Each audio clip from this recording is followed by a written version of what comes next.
Australian I know is that's not a knife. This is a knife. God, you It's should like Crocodile Dundee. you should have did the intro in Crocodile Dundee. I tried. I couldn't. I kept going to British. You went from like Crocodile Dundee to Chucky and Tiffany's weird ass fucking why is English doll. Why does he have an accent? I don't know. Is it ever explained? No, I think maybe because the guy who had him's got an English voice. That shit was so dumb. That whole thing shouldn't have existed. That whole thing was just him existing was stupid. How they made him or her was stupid. All of it was dumb. The seed of Chucky could be erased from history and it would be a better franchise for it. But yeah, so that's all the Australian I know, unfortunately. Welcome to the show. I am your host, a dying kangaroo in the road, and that is my co-host, a waterlogged dead woman. Wow. Hey, that's the best you could cut, a waterlogged dead woman? Yeah, I don't know. She was creepy looking, at least. I don't know how else to describe her. That's what she was. She was a waterlogged dead woman. Gave me like something cooler, like an arm and a hand or something. I mean, I thought about naming you the hand, but I was like, the hand. Yeah, that's not good enough. I was gonna go with hand. Like sinister, detached psychic hand. I don't know. I don't know how to describe it. That's yeah. I mean, I guess that's. I'll be waterlogged dead woman. You're waterlogged dead woman. And the reason that we are Australian today is because we are covering A24's 2023 hit movie Talk to Me. We're going to do a very, very new movie. So if you don't want the movie spoiled, then don't listen to this episode because that's all we're going to do. I guess there's people out there that haven't seen it. I'm sure there's people out there that haven't seen it. Oh, yeah. It's a newer movie. I'm sure there's a ton of people who, I mean, I think it just came out where you could buy it. Yeah, the other day, I believe. So Halloween is officially over. Boo. But we had a lot of fun during the month of Scaretober. We did a bunch of cool episodes that really involved the holiday. I think all of them except for Friday the 13th. We kicked off with the Exorcist 50th anniversary. We got to go see that in the movie theater for the first time, which if you ever get the chance to see that in the theater, go see it mostly for the sound. The sound was amazing. You can't replicate that. I don't know. I thought the picture was. That's what the stood picture out looked to good me too. Is the colors on it just looked fucking incredible. It did, but man, I was really impressed by the sound. I mean, there was stuff in that movie that I knew that we'd even talked about in the episode, and it would jump scare me because it would come from behind. And it was awesome. I mean, I'm pretty sure sound is what the Exorcist won their awards for back then. Yeah. But we celebrated a Friday the 13th in October with one of the best Jason movies, despite that terrible ending. We both fell in love with the Trick or Treat movie for the first time. That is now going to be a Halloween staple for us. We got to talk about one of our absolute favorite movies, which is House of a Thousand Corpses. And we had Rob Zombie in the pod studio for last week's intro.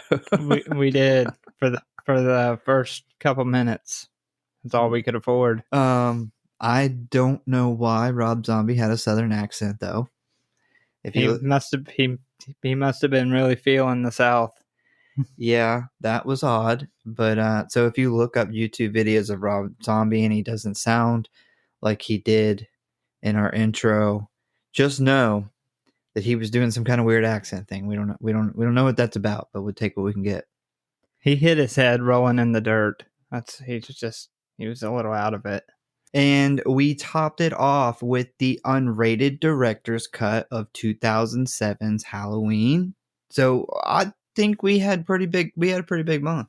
Yep, a good old spooky tober. And that's your favorite word, spooky. It's not the word spooky. It's when people say spooky season. Spooky season tober. It's everywhere. It's like it it's like all people use, and it just drives me. I just realized we're kind of dressed the same. Yeah, orange and black flannels. It might be Halloween here. I didn't pick this for any reason. Like, I had my sweatshirt on, but I got hot, so then I took the sweatshirt off, and then I got a little cold. It's just not cold enough for like a hoodie. So I was like, I gotta grab a flannel, and this was it. Yeah, that's it. Well, I've been wearing mine for days, so So we both mine's have the orange and black flannel on with a black t-shirt underneath. Is your t-shirt the lettering red and white? yeah, it's red, white, and black. I have a Nightmare on Elm Street shirt. There's the same colors though. That's weird. But anyway, This was clearly done on purpose. I'm just like, I don't know. It's kind of just dumbfounded by the fact that I just noticed that. But the best part of the whole entire month is we got a bunch of new listeners. So welcome to the Grindhouse Syndicate family. We are glad to have you. We did get to talk to some of you guys and gals. I got to see a bunch of your costumes, and a lot of you are very super talented and creative. There was a lot of people that do like the wounds and stuff with like the makeup and Acrylic. what's that shit called that people? No, it's not acrylic. It's not acrylic. No, it's I have it. What yeah, the I fuck know. is it called? I know. I hate it. I hate working latex. with it. Latex. Latex. There was a there we ton go. of like the latex wounds and like people doing their whole faces. And you guys are drastically more talented than I am. And some of you are more creative because I actually seen this girl who had, I think it was the best costume. And it's from this movie. And she had done her face up in the makeup of like, when the people in this movie get possessed, their like eyes are black and like they like blackness like around their mouth and stuff. So she did her makeup exactly like that, and then she carried around like this replica of the hand. Nice. And I was like, I was like, yeah, this is like the best costume I've seen. I've seen a bunch of them. I don't think I've seen that one though. Having the hand, you got to have the hand for that costume. But that's awesome. Yeah, she took a picture of her doing like that. There's like the shot in this movie where everyone with their head leaned back when they first get possessed, and it's like that from the top below shot. Yeah. But she did a camera, like she took a picture like that. It was great. I wonder if she got the box set hand, the special edition. Yeah, good question. That I really want to get that. It's only $100. Yeah, I would like to get it too, but I bought it. I just seen it in Walmart, and then it was like I gotta have it. So no waiting for it. It's $100, and I mainly want it for the hand. It has like 5 discs with it though, and I don't know what the hell could be on all 5 discs. I feel like there's just not enough stuff that should be about this movie. It's like 5 discs. I don't know. That's a lot. They did like a 10-hour making of documentary. Yeah, I don't know. We could make a hand. Oh yeah, I've thought about it. Like for the amount that you would pay for the $100 17 disc box set. Yeah, but I feel like it'd be a lot of trial and error and make a ton of hands. I've thought about that. Give them out to fans. Because for those of you who don't know, I have an Etsy shop where I make a bunch of cool shit. There's throw that plug in there. Yeah. But no, we could do it. But I thought about doing it and selling them because they would sell super easily. But yeah, we could give them away to some fans of the show. Come up with something and get like giveaway or something. The hardest part about that hand though is doing all the writing on it. Would take a while. Yeah, they were slick with the box set where they're like, we'll let you write your own stuff in on the hand, which was such a good idea because that would be the hardest part is replicating the writing in the movie. Well, A24 is now selling the hand. It looks just like the one from the movie with the writing and everything on it. You can just buy just the hand. Yeah, I seen that like maybe 2 or 3 weeks ago, but I wonder if there's an unboxing I find on YouTube or something and see how good it is. Do, Yeah, do you know how much they're selling it for? I want to say it's like $120. Yeah. I Yeah. remember seeing it and being like, well, you could buy that whole box set and pretty much get that plus the movie and 17 hours of behind the scenes content, I guess, for less money. I wonder whose hand that is and if they got credited for it. Yeah, good question. I do know that they made Six Hands for this movie, and one of the directors, he actually took one of them home. So he has one of the original ones. That's a good idea. I would have kept one of those too. No. But now that Halloween is over and you are bummed out like we are, and you wonder, what am I going to do now? Well, you can always hang out with us on the interwebs at some of our social media accounts. You can find us on Facebook at the Grindhouse Syndicate Horror Podcast, Instagram at the Grindhouse Syndicate.Horror.Pod, and we sometimes do some TikTok videos. So the Grindhouse Horror Podcast at Grindhouse.Horror.Pod.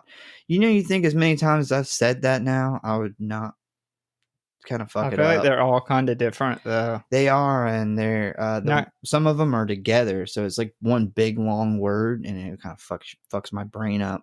do you remember back when there was just MySpace? Such a simpler time. You can find us at Grindhouse.Horror.Pod at myspace.com.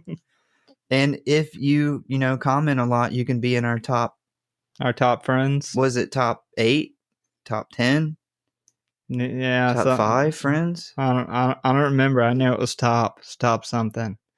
But we could build a really cool MySpace page. I'm pretty sure MySpace is still around. Yeah, I haven't known anybody to use MySpace. Last I heard about MySpace was when we were playing a lot of shows in the band, and I had some people tell me that musicians used MySpace more than anybody. They used it for band pages on MySpace. Yeah, I could see that. Because you could go in and like code your own page, Mhm. and you had a lot more. I remember the first time I got on Facebook and I was like, what the fuck is this? Like, Yeah, why? you couldn't change I can't anything. I can't customize the page. Like, it was such a letdown. You mean people can't listen to my favorite song when they're looking at my pictures? Like, what the fuck is this about? Yeah, I can't get a sparkly weed leaf floating in I was just circles. about to say, like, you're telling me I can't have a weed background on here? Yeah, I can't get Bugs Bunny smoking a blunt in the background. Oh man, those were fucking t-shirts and everything. Yeah, Like all the Looney Tunes characters, and they're all like dressed as like rappers and they're getting high all the time. That's such a 2005 thing. yeah. I'm glad looking back at my MySpace that I didn't have one of those. That was like everybody's MySpace shit was the weed smoking characters, and you had to add the coolest new like weed leaf spinning in the I background don't or think I ever something. had a weed background. I don't remember what my background was, but I think Mine it was was music related. Yeah, mine was probably Panthers related at the time. That was most of my identity as a very young child. Hmm. But yeah, I just remember being so let down by Facebook. Like, I finally bit the bullet, and I'm like, nobody's on MySpace anymore. Let me jump on Facebook, check it out. And I was so confused. I'm like, do I just not know how to work this? That's me with everything now. That was the start of not It knowing how to was. work I technology. was in the top of my game at MySpace, and it was downhill from there. But Talk to Me is it's labeled as a 2022 movie, even though it came out here in 2023. So I consider it a 2023 movie, but Wikipedia tells me I am wrong. But it is a 2022 Australian supernatural horror film directed by Danny and Michael Philippou. I forgot how to pronounce their name. I think it's Philippou. Just fake it till you make it. Yeah, Just don't just that was right. I think it's Philippo.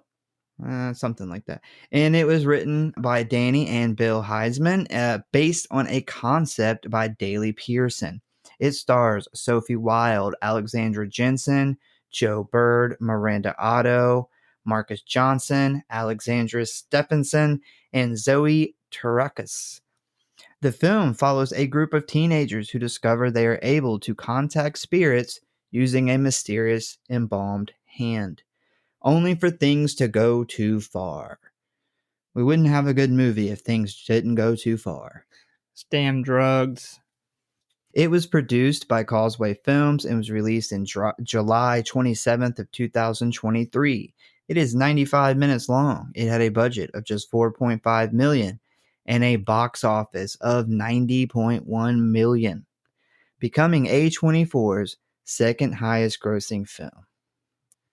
I think A24's Hereditary, I think, is the highest grossing, right? Yeah, and it still is, I'm pretty sure. That's a hard movie to beat, though. Hereditary honestly should have made way more money than it did, because when I first went and seen that, I hadn't heard anything about it, and I just happened to be me and the wife was like, let's go see a horror movie. It was the only thing out, and it ended up being a fucking masterpiece. So definitely should have made more money. But it's I guess I feel like that's kind of what put A24 on the map, was that movie. I just realized we totally forgot to mention that we watched The Exorcist Believer and Five Nights at Freddy's. See, well, the Exorcist part's easy to forget. Well, we'll make this quick because we're already into this movie, but Exorcist Believer, thumbs down. Five Nights at Freddy's, thumbs up. That's all you need to know. But anyway, yes, it made $90.1 million, becoming A24's second highest grossing film. The directors worked closely with Samantha Jennings, one of the co-founders of production company Causeway Films. They knew her from her work on The Babadook, which is a really good movie. You can kind of see The Babadook a little bit in this, of how they tell the story, and it's just one of those, because it's not a movie that has like a bunch of kills or anything in it. It is kind of a psychological horror thing going on. It's got some good scary parts in it, though. I totally did forget to tell you that instead of doing, I think I did this last week, instead of doing a kill count, because there isn't really a kill count, I did, what is your favorite ghost of the whole movie? It was the coolest looking one. Yeah, you got to tell me these things before we do the episodes. That's kind of... Now I'm going to have to wing it. I might fucking forget one. So in my defense, I was fixing to tell you, and then you're like, oh, I got a theory for this movie. And but like, after I watched it, you're supposed to tell me before I watched the movie for the episode. Well, anyway, yeah. So then, you want to tell it to Broken, so I had to leave the room, and I was like, I'll just tell him when I go back in there, and then yeah. Well, we'll go through the plot, and I'll remember as we go through. Just don't skip any ghosts. Yeah, you just got to think of the coolest one that pops in your head, because, I mean... I have one in my head now, but... Yeah, there's only like 5 of them total. Yeah. Well, there is that scene where he's like being tormented and pulled apart by all those fucking souls, which was really creepy too. Yeah, I didn't really look at them. Yeah, in detail. We'll leave those out, because let's just leave those out. Let's just stick with the ones that are in the movie. Well, they're in the movie. You know what I'm talking about. The ones that aren't in hell tormenting. The ones that are in the story. Oh, wait. They're in the story. Yeah, so... This wouldn't be an issue if I had known about it beforehand. I did go to do a best kill and was like, well, I don't... There's not a... I ran into that problem too. I was like, I did... We would have had the same pick. Kill count. 2. There's only 2 people that die in this whole movie. Yeah. And they kill themselves, kind of. Well, no, there's 3 if you count her mom. But you don't really get to see. She's dead before the movie starts. Yeah, but it's a flashback. They show it. I don't count that. But. Well, she fucking died. So how about that? This whole story wouldn't have happened if she would have just not killed herself. Or the guy in the beginning had not ever gotten the hand and killed himself. So the story is set in the filmmaker's hometown of Adelaide, South Australia. The film had its world premiere at the 2023 Sundance Film Festival in its midnight lineup. This spurred a bidding war with Universal Pictures and others, and A24 won and acquired the rights to distribute the film in the United States. Great job, A24. This is with A24 doing up until this point primarily distribution.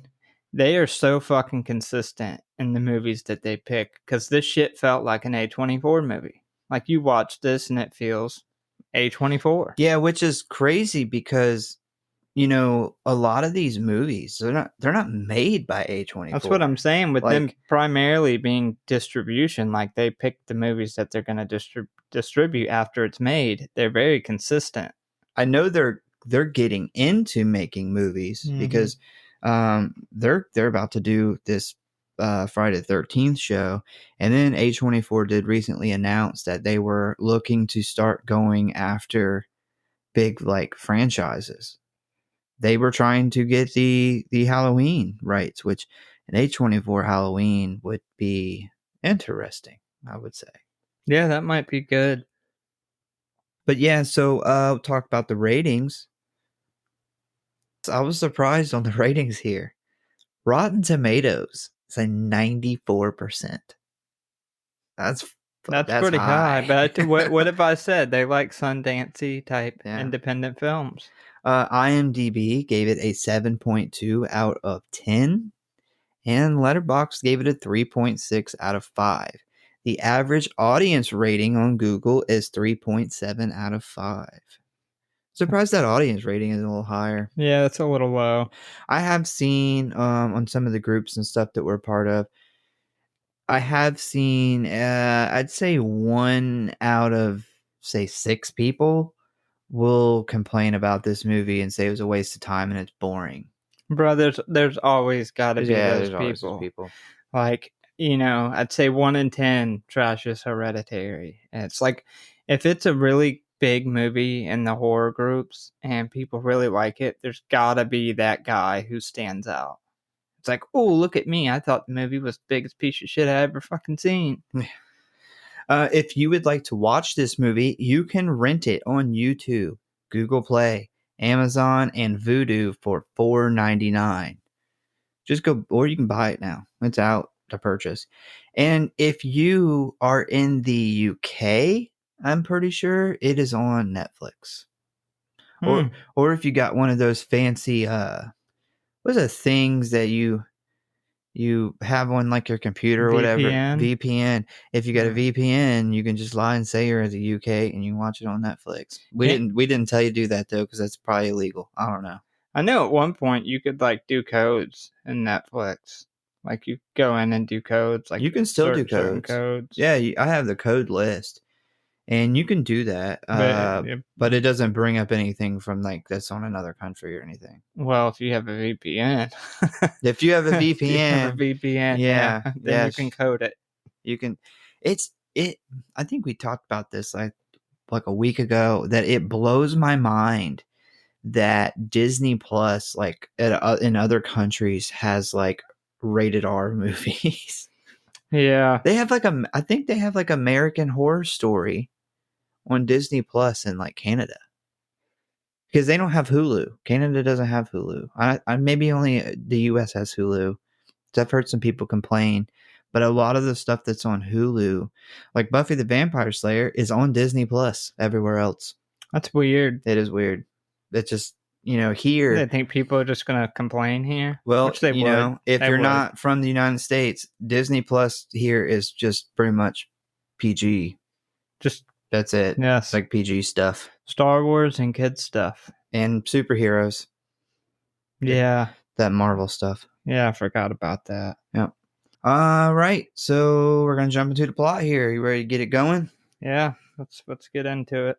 All right. So we start off following this guy. His name is Cole, and he's walking into like this huge house party. Very, very popping off house party. There's like a fuck ton of people. And as he is navigating his way through this crowd, he is calling out for his brother, Duckett. And it is very obvious that he's like worried about his brother, and his brother's like in some kind of trouble. He ends up finding Duckett like hiding alone in a back bedroom. Cole ends up breaking down the door and finding Duckett like shirtless, and he's got all these scratches and like wounds and shit on his back, and he's kind of like disoriented. So Cole starts to kind of lead his brother out of the party when suddenly Duckett stabs him in the shoulder with a butcher knife. The large crowd kind of starts to scramble as Duckett slowly kind of walks outside, and he then turns and thrusts the knife into his eye, falling to the ground dead. And then we get a simple black and white title card. Boom. I love the intro. Yeah. Love that they give us this awesome shot in the beginning. It's totally like, bringing him out. When he brings him out of the room and everybody's videoing too, that's so dead on what would happen nowadays. Like, if your brother was like dying of an overdose or something, everybody would have their fucking phones out instead of helping. I felt so bad for the brother in this intro. Interesting story about that. So the directors were talking about a big part of this, like all the cell phone stuff in this movie kind of came from this one situation he witnessed. But this scene in particular is a direct result of him witnessing this thing in real life, where he says his neighbor, they were kind of partying and doing drugs, and then his neighbor had this really negative reaction to some drugs. And as he is freaking out, he noticed, like, instead of anyone helping him, everyone just had their phones out recording him. And it was really cool that he translated this real life situation into this movie, because I think that's what makes this scene so real. Because that's how this is now. There was I think it was last night, there was this shooting in Tampa at night, and like a bunch of people got shot at a kind of a like an area where there's just a ton of bars, like people are just bar hopping. And there's so much footage that you can kind of go online and find, because as this is going on, so many people are recording it with their phones. It's like bullets are flying.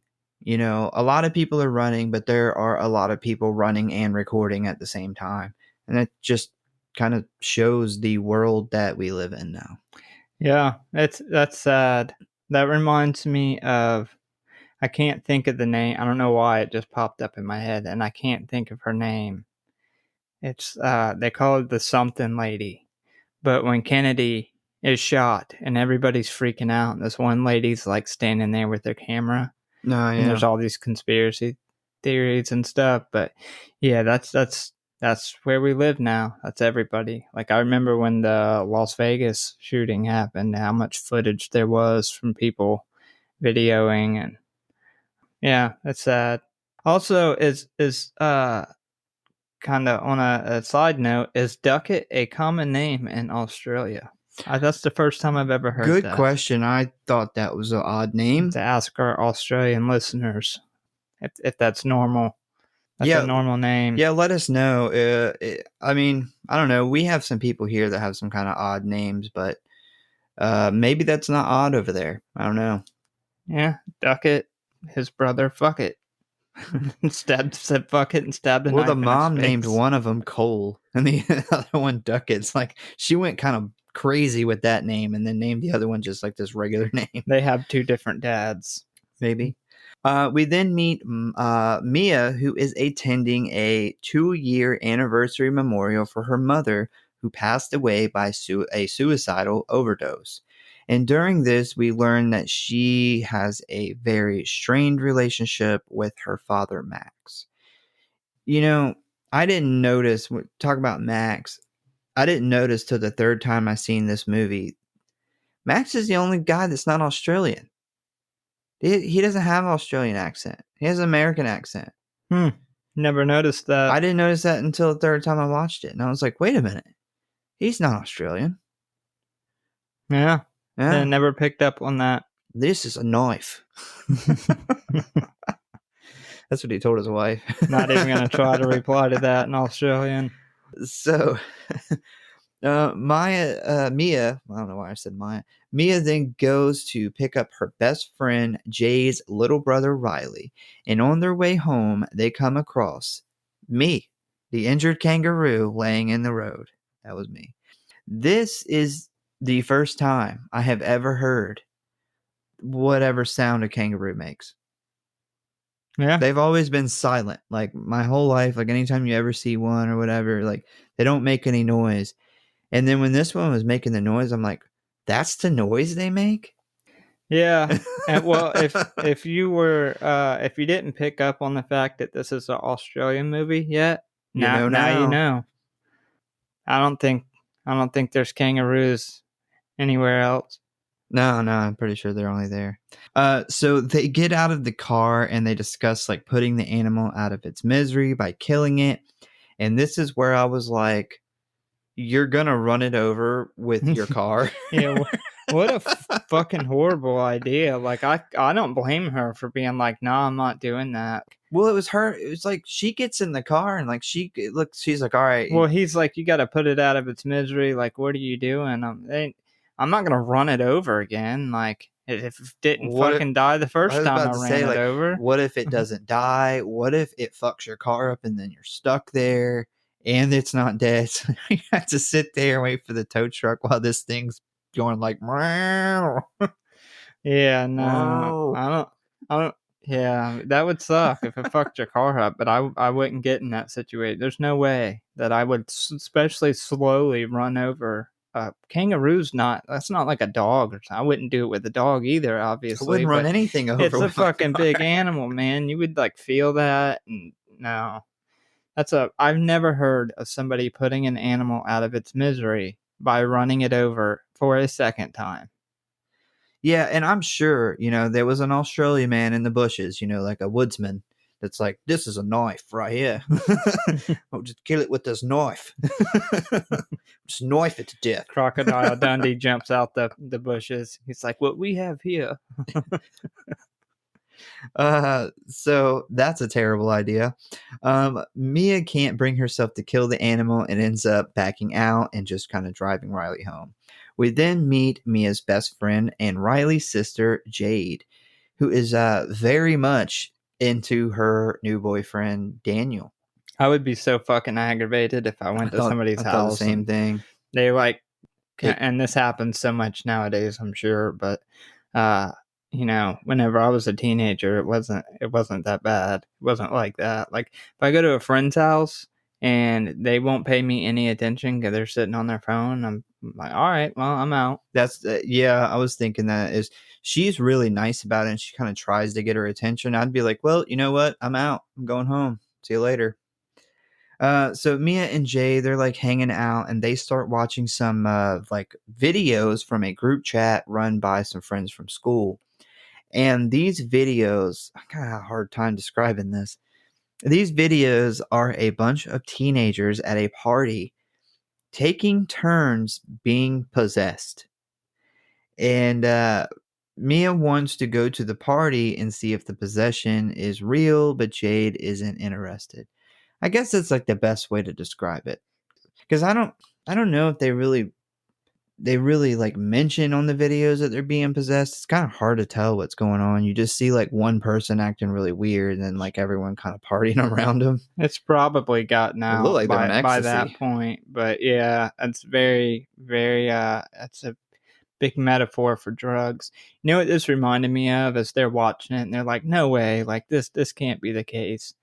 The time we went and bought the strongest salvia that you could possibly get, and I was the last one to try it, and I'm watching everybody hit it and just lose their fucking minds, and I'm like the last one there, and I'm like, "Oh my god!" Like I know they're not all faking. Oh, that's a story. So this is where we learned that Jade's boyfriend Daniel used to date Mia 3 years before. Mia and Jade don't really seem like this is like a big deal though, because I guess when they dated, they're probably like 13, something. They weren't very old. It's kind of middle school love.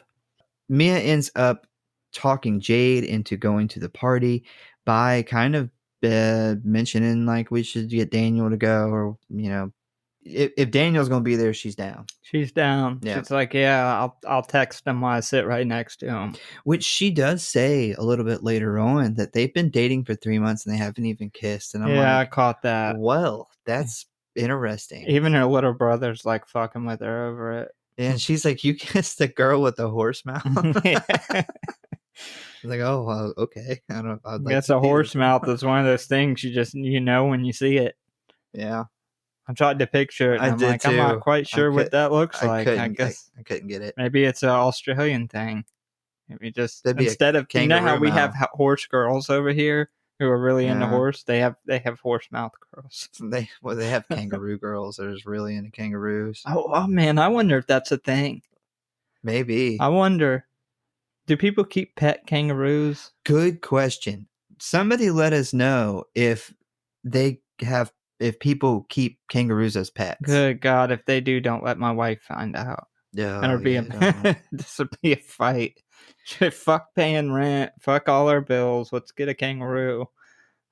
But yeah, I do wonder because we always have dinosaur kids and horse girls, or like every elementary school, every class you ever come up in has that boy who's like obsessed with dinosaurs and knows every fucking dinosaur's name, and then you have the horse girl.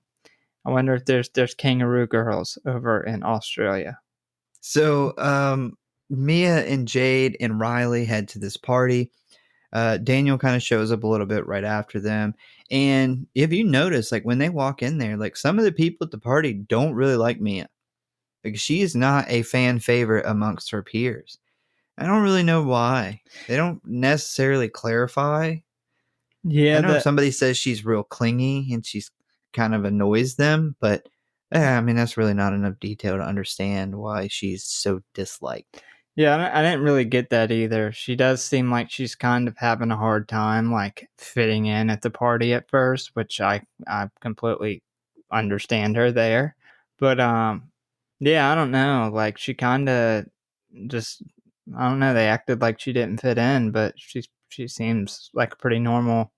I mean, I don't know. Maybe after her dad died, she was super depressed for a while. You Because they mean do her mom mention that. or dad? Yeah, Dad's and alive. dad dies. Hold on. No, her mom died, and yeah, I don't know. So then we meet Haley and Joss. And these two are the ones kind of throwing this party, and they bring out the thing that everybody's been waiting on, the main attraction. As everyone gathers around the table, Haley pulls out a embalmed, cast in. Plaster. It looks like plaster. Yeah, I'll think of it later. Just tell people it's plaster. Damn. It's like an embalmed, like cast in like plaster type hand, and it's got like this crazy writing all over it. And they ask if there are any volunteers, and Maya jumps at the opportunity. Maya takes a seat in the chair while Josh straps her in. They explain the rules, which is you got to light a candle to open the door and blow it out to like close the door. And also, it can't go on for no more than 90 seconds. And if it does, the spirit will want to stay with you, just sticks around like a evil little brother. And if you die while being possessed, they will have you forever. So they place the hand on the table in front of Mia and instruct her to kind of hold the hand like a handshake. And once you're kind of holding the hand like a handshake, you say the magic words, which is talk to me. And so she says this, and Mia instantly catches a glimpse of a very dead old man just sitting in front of her, which sends her into like a panic as the rest of the room just erupts in laughter. Mia calms down and she decides to attempt the hand again. And this time she sees a very grotesque, wet, bloody, bloated woman. I thought they had to say "let me in." No, that's not yet. Oh, No. that's the So second. That's the second thing they have to say. yeah, Talk to me and you let me talk to me in. shows you them, and then let me in lets them possess you. But this fucking lady that she sees is creepy Is as fuck. gnarly. Yeah. Yes, this is very well might be my pick for then the movie because she is fucking creepy looking. If I seen that, I would probably be like, no, I'm good. No, I've seen enough. It's real. I believe it. Yeah, so they all tell her, they're kind of chanting for her to kind of say the second set of magic words, and she finally does it. And she says, I let you in. Mia instantly throws her head back and becomes possessed. She starts kind of laughing hysterically and then looks at Riley and says, they like you. The door slowly opens and then loudly slams, causing the teens in the room just to cheer in excitement, like they're stoked. Which honestly, I'd be kind of stoked too. I'd be like, "Oh, that was fucking creepy but cool at the same time." So Haley announces that the time is almost up, and Joss attempts to remove the hand from Mia. He struggles to remove it, and he ends up kind of falling to the ground. The lights suddenly shut off, and Haley yells that the 90 seconds has passed and they need to get the hand off of her now. She then ends up having to like join Joss and trying to like pry the hand from Mia's grip. They finally get it off, and the candle is blown out. Mia comes to and announces that the experience was amazing with a big smile on her face as the crowd erupts in cheers. Good Some time. good shit. Good time. You know, I noticed, and I'm not sure why they did it, but when she first touches the hand, she sees an old man. Yeah. And then she sees after that, she sees that lady. They're not like related in any way. I thought that the old man was going to be something that came back up later in the movie. Did not. It's still an old man in there. I think he's just to show that every time you do it, you get a different spirit. I think that's the only reason that. And I think that's also why he didn't look super creepy, because he was only going to pop up that like 1 second. That poor old man, knowing what we know in the end of this movie, he's just like, he went to the table. He's like, I finally got somebody. I see a candle. This is like paranormal chat roulette. As soon as he touches the hand, she like lets go, and he's like, God damn it. Back to waiting in purgatory. Yeah, that poor old man. That does suck. And he wasn't even that creepy looking. He was probably like, maybe that was his first time. He's that's like, what I'm what's saying. this? He just died. And then it's like, but yeah, it's like chat roulette. You get random people. There's always a joke of like a lot of women say there's just like a lot of guys just jacking off on there. Yeah, That's what's happening in the spirit world. Mm-hmm. Some old guy's just like going to town, just beating his ghost dick. You don't even see it. You just see his face, like looking down at the camera, all creepy looking. So the next day, Jade approaches Haley and asks if she'd be like interested in like bringing the hand to a small party at her house, because Jade's boyfriend Daniel wants to give it a go. Mr. Ultra Christian Daniel wants to be possessed by a ghost. Jade and Riley's mom is like leaving out of town, I guess, for work or something, and Haley agrees to come by. So later on, we see a small get together at Jade's house, and it's Jade, Riley, Daniel, Mia, Joss, Haley, and Riley's friend, who I don't remember his name because he's not that important. I did notice though, and I wanted to tell you this so bad while you were watching it. Is it that Australia has Who Wants to Be a Millionaire as well? Do we still have that show? I don't know. Is Regis Philbin still alive? He's dead. He's dead. Actually found that out like 3 days ago. He died I think years ago. If they did have it, I'm sure they got rid of it after he died. Do you remember what Jade is wearing at this second party at her house? Nope. Well, that's unfortunate, because I seen that and I was like, Jade is dressed like Kurt Cobain. So she have a flannel on? No, she's got a cardigan. Cardigan. Yeah, so it's she either has a flannel or a cardigan. She has the light, like jeans that they wore back then. They're like blue, like super light blue. Mm-hmm. And she has a white t-shirt tucked in. And then she's got a cardigan on. And I was that's a Kurt Cobain outfit. Maybe that, I don't know. I kind of got the feel from a couple of the characters that Australia's more in that 90s. A lot of their clothes are very 90s. Yes, in this. They're definitely, it seems like the 90s are more in there. I wish it'd come back here. They just get dumb shit that comes back here, I feel like. But kids are wearing like dangly earrings and shit. Yeah, she totally had the Cobain outfit on. If her sweater wouldn't have been like bluish or green and had been like that, was a yellow sweater, kind of like tan sweater he wore a lot, It's the same sweater though. So they kind of set up this small table and they place the hand on it. And Daniel takes a seat in front of the hand and Joss straps him into the chair. Maya asks Joss where he got the hand from, and he explains that it is the hand of a psychic that was cut off and embalmed, and then it was like covered in this like plastic or plastic plaster coating, and that there is damn it's plastic. Yeah. So anyway, that there is a rumor that the other hand is out there somewhere.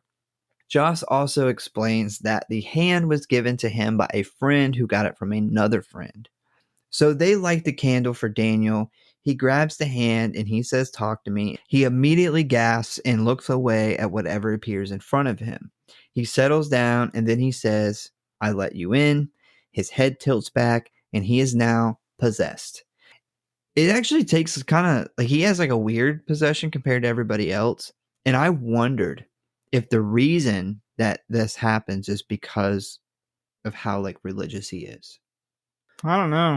Kind of seems like it's different for everybody else. But Well, you remember, I know like Jade's freaking out, thinking like he's like suffocating. yeah, because it takes him a little bit longer than it does everybody else, and they're just like, "Hold on, wait," and then I just wondered if maybe it was a little more challenging to like take over his body, maybe because of him being really religious. You know, watching this movie the second time, and we'll get more into this, but it's very clear that these spirits are inside your head. Like they think the thoughts that you think, and they know what you're thinking.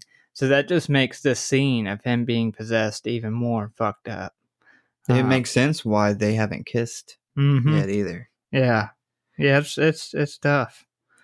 Tough for him. He jumps up and he has a bad time. This is like if you had the worst trip on like acid or something, or when you get super drunk and do something really fucking stupid, except everybody recorded it and put it on social media.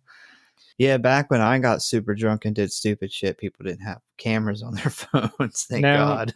And I remember waking up and being like, I don't even want to hear what happened. Like, if it started out that bad, I'm like, I don't want to hear the rest. Don't want to hear it. God, I mean, I could only imagine getting on like Facebook and everybody I know is like shared it. So the ghost possessing him then like looks at Jade and tells her that he hates when she touches him and that she makes his dick soft. That's rough. Yeah. He then looks at Mia and begins moaning and licking his lips sexually. Daniel then suddenly tips the chair over and falls to the floor. He then starts to make out. It's like fucking the floor. He's like humping the floor, and this. Then the dog sees this and it's like, I gotta get in on this. Like could totally like have a make out session with this fucking dog. Yeah, the actor who did that, you know, props to him because I would not. If they would have offered me a scene in this movie and been like, well, you gotta like very sexually make out with this dog, I would turn it down.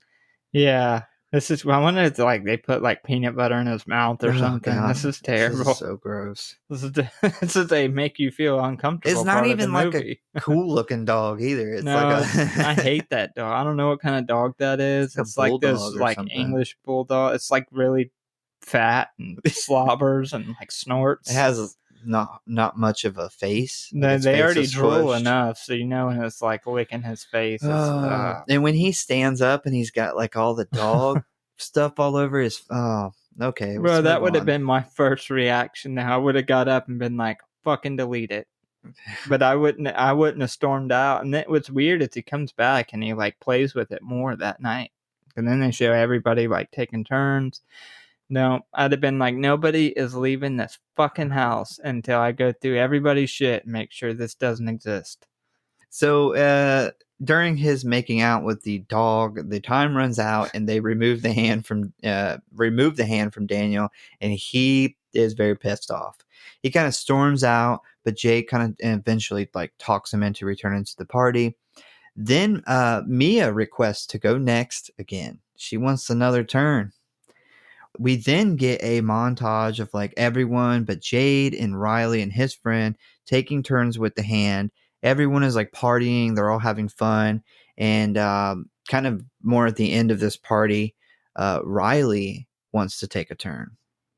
Jade says, fuck no, like he is too young. Mia says to let him go for like 60 seconds. Jade refuses. Mia kind of calls Jade a bitch. It's fucked up. And Riley kind of jumps in on like the talking shit to his sister. And Jade ends up kind of storming out after being upset. Yeah, that's not a very good friend. Like, literally, like, jumps you, taking up for your little brother. I get being a little brother and wanting to do that, but ain't no way I'd let my little brother do that shit. Like, just looking at the people when they're tripping, like, I mean, it just looks so intense. I would be like, there's no fucking way. Somebody's gonna have a fucking aneurysm doing this shit. But yeah, and what's weird is I didn't realize the first time I watched this movie is the spirits already have their eye on Riley from the very Yeah. beginning. I didn't notice that when we seen it in theaters. Yeah, from the very first party. Yeah, Mia tells him in the very first time she trips, like, they like you. She's like, looks at him as like, they like you. And then the night after the first party, when he falls asleep watching Australian Millionaire with Duckett Philbin, I don't know if you noticed, but there's like this creepy ass hand that touches him in the head. And I think it's because she already stayed over 90 seconds. So she's already got these. Yeah. So they had their eye on him from the get-go. So yeah, I wonder if it's his age, like that, him being younger and being more innocent.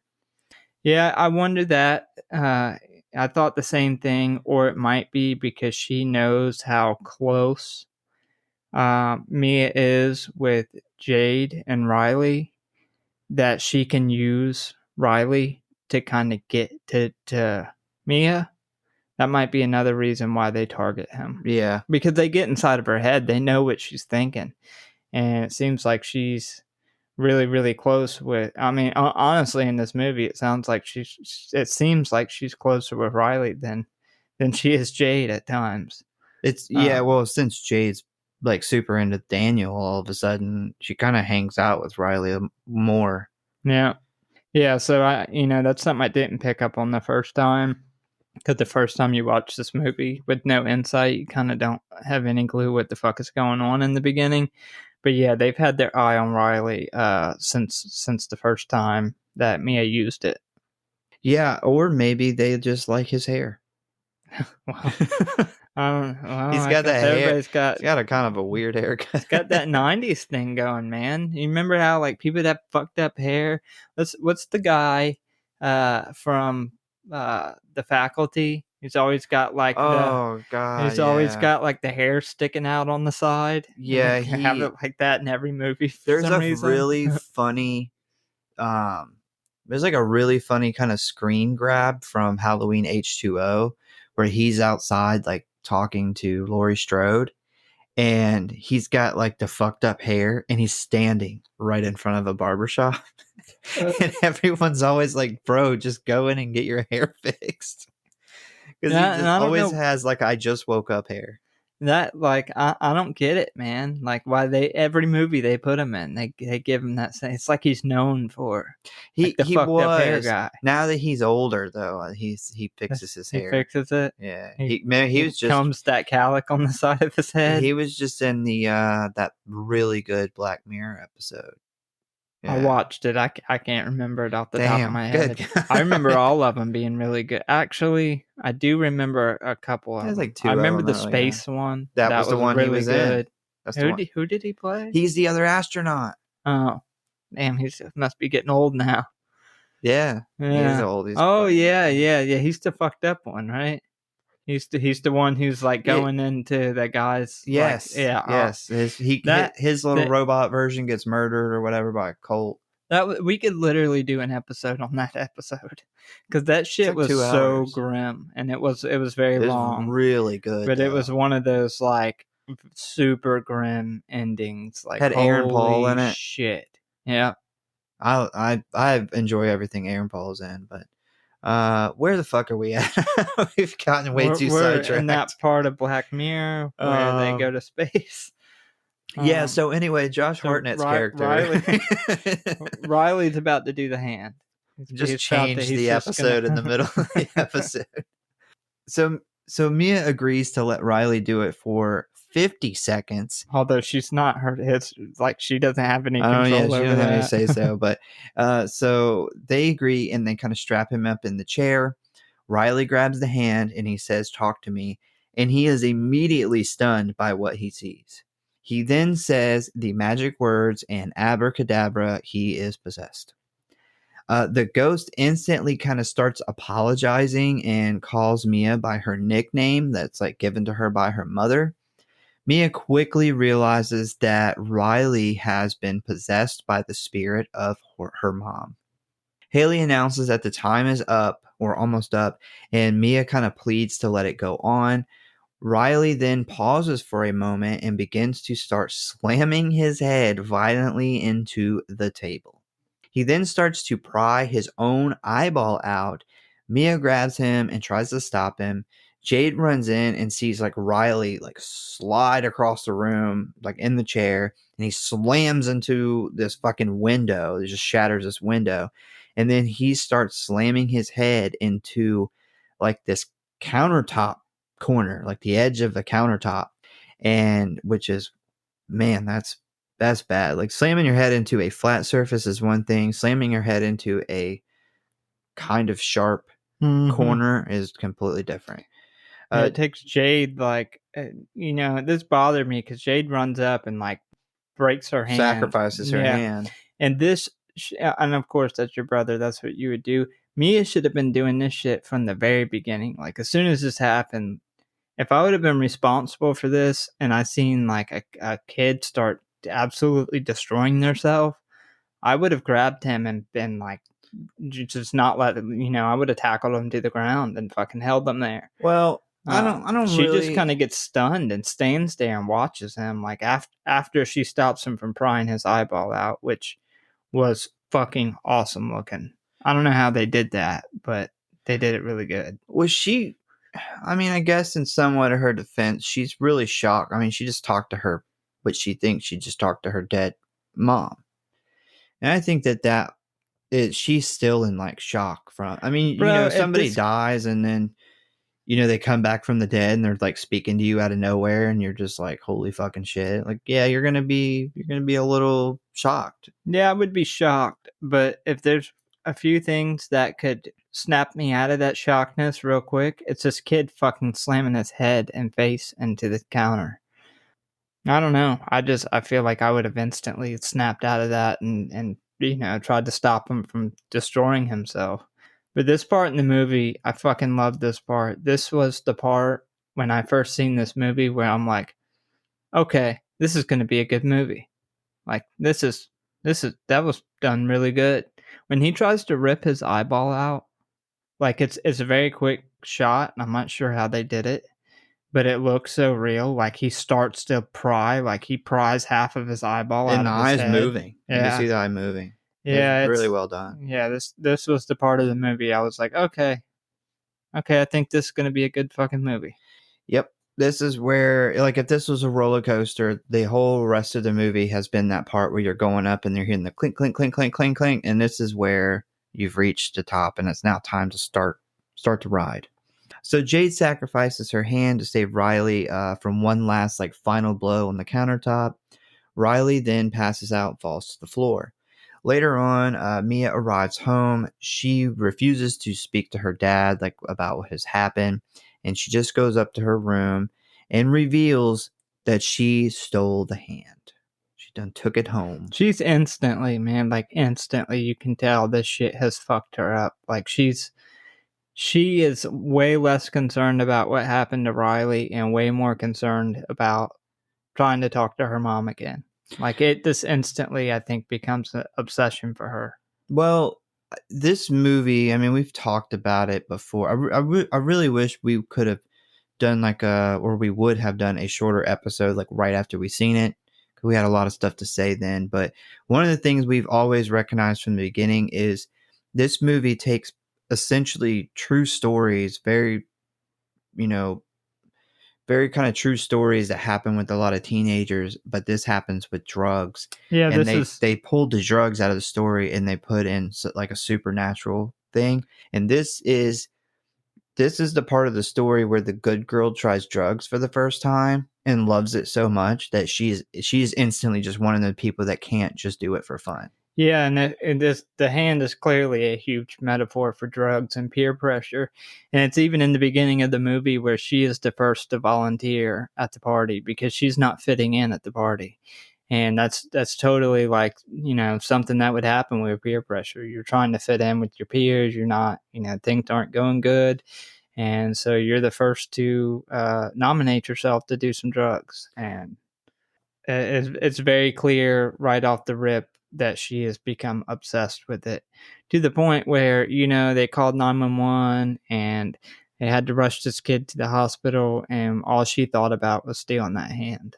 Yeah, if you ever watched the show Intervention, you see, because they always show the backstories of the people before, and a lot of those episodes are people that don't have that kind of life where you'd think they'd end up on drugs. They're a straight A student, they were good, they're a hard worker, they were a great person, and then now you see them, and it's like, how did this person get from there to this? And this is, a good kind of film version of what that looks like. Is she instantly takes it too far. It instantly becomes, because it makes her feel different because she feels so bad all in the inside all the time, that she's clinging to the thing that makes her, because she talks about how amazing it felt the first time she did it, and she's clinging to that, just feeling different, not feeling bad, not feeling sad all the time. Yeah, she's got that trauma associated with her mom dying 2 years before. And that's another thing that happens a lot in real life. Somebody That's a lot of people end up on drugs that way. have that trauma that they just can't shake, and drugs are the only thing that makes them not feel that trauma inside. So she Ubers to the hospital where she finds Riley very badly injured. He's like hooked up to a bunch of machines. Jade and her mother kind of blame her for what happened, and they demand that she leave the hospital. She then, in the hospital, she sees like the ghost of her mom, like in the hallway, and she can kind of hear her, like the ghost kind of whispering to her. This causes her to kind of like freak out a little bit, and Daniel ends up offering to give her a ride home, and she offers to let him stay at her house for the night. She tells him about the spirit being his mom, but he disagrees, and he tells her that he thinks it's a trick, that the ghost can read your mind when they possess you. She should Should have have listened. listened. Should have listened. Yep. Mia and Daniel are sleeping in Mia's bed, and she begins kind of dreaming about being with Daniel. And then we see a vision of her dad, like finding her mom dead. She wakes up in a panic, and she sees a very gross looking woman in the corner, which I couldn't tell if it was a man dressed as a woman or an actual woman. Kind of gives you that Dawn of the Dead feel, like the guy who's the fat woman, Oh, yeah, that yeah, yeah. possessed in the wheelbarrow. Yeah. Yeah, it kind of gives you that feel. That might have been a man for real. I didn't think about that until you mentioned Well, it. I didn't think that until, this ghost like gets on the bed, and it has very much kind of a man, like a man body. So I was like, Maybe I they don't couldn't know. find a woman to suck that guy's toes. So this ghost woman starts sucking on Daniel's toes, and Mia like freaks out.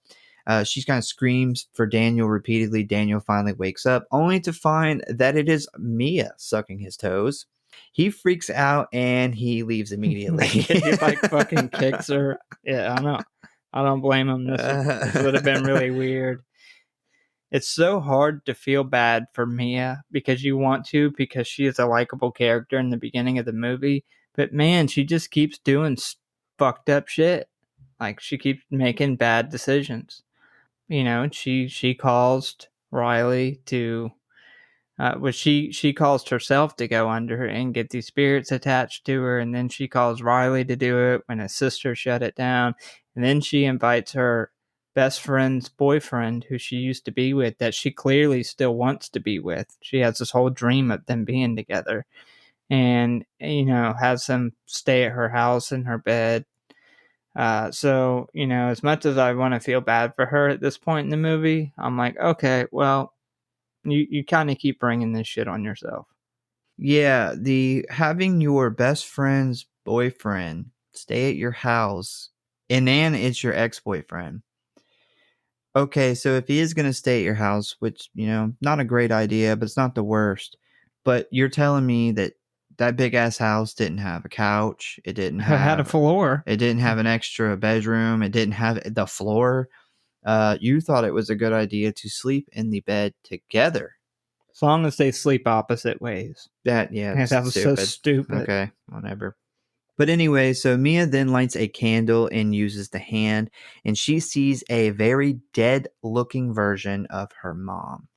And she then tells Mia that she didn't kill herself and that she would never leave her, and that Riley needs Mia's help. We jump back over to the hospital. Jade is watching Riley, who is very fucked up, and he's kind of like in this like coma like state. Jade tries talking to him, and he bites the shit out of her, and she kind of jumps back, and he flings himself on the floor and starts to beat his head repeatedly into the wall until he starts to have a seizure. That was pretty gnarly. Yeah, this is one of the scariest parts of the movie. This is one of my favorite parts of the movie. Not only does he bang his head until he breaks the tile behind him, but then he starts this creepy laugh and he's like licking the blood that's pouring out of the back of his head. He's like licking it up off the ground as it runs past him. And shout out to the FX team.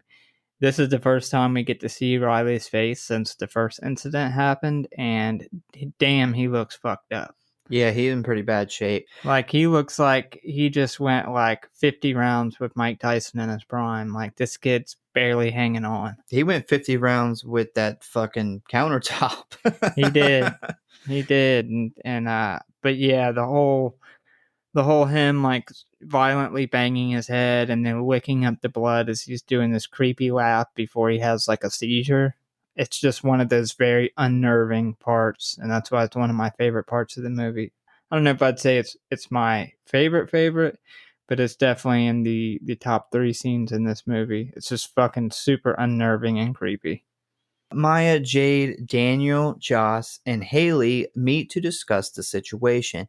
And at this point, Josh mentions that he got the hand from Duckett, and Duckett told Joss and Haley that the spirits can imitate people, and that the reason that he gave the hand away was because he had started seeing the ghost without using the hand, which will become important a little bit later on.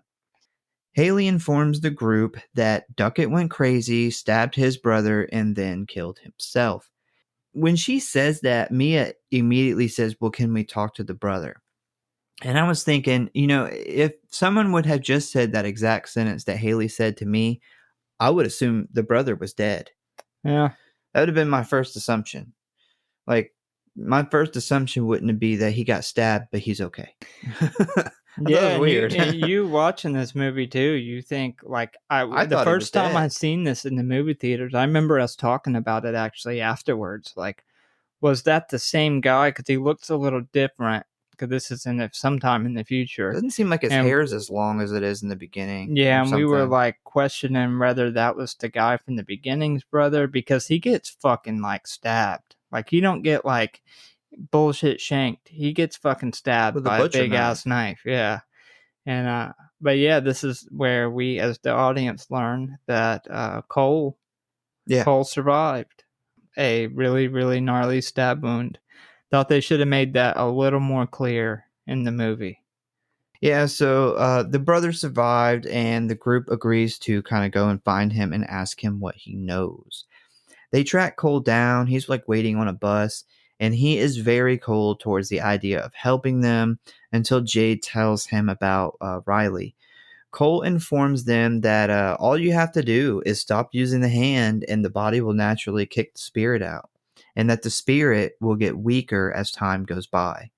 Pretty simple. Pretty simple instructions. That's all they had to do was fucking give the hand to somebody else and not do it anymore. Yep. And Problem solved. what's Mia's first idea after hearing the one direction of just have him leave the hand alone and they'll get weaker and he'll get better? What's her first thought? Just stick the hand up her ass. Like you watched the wrong movie.